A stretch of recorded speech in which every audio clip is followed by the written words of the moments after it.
नमस्कार मित्रांनो, तर मी आता आहे पुण्याजवळील नायगाव या गावामध्ये आणि या गावामध्ये क्रांतिज्योती सावित्रीबाई फुले यांचं जन्मघर आणि त्यांचं स्मारक आहे.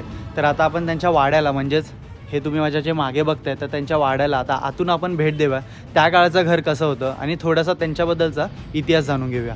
भारतातील पहिल्या महिला मुख्याध्यापिका क्रांतिज्योती सावित्रीबाई फुले यांचा जन्म सातारा जिल्ह्यातील नायगाव या गावी झाला. 9 वर्षाच्या असताना त्यांचा विवाह महात्मा ज्योतिबा फुले यांच्याशी झाला. विवाहानंतर फुले यांनी सावित्रीबाईंना शिक्षण दिले व पुढे दोघांनी पुण्यात शाळा उघडून शिक्षणाची दारे स्त्रिया व दलितांसाठी खुली केली. 1863 साली स्वतःच्या घरातच बालहत्या प्रतिबंधक गृह सुरू करून अनेक विधवांची बाळंतपणे स्वतः सावित्रीबाईंनी केली.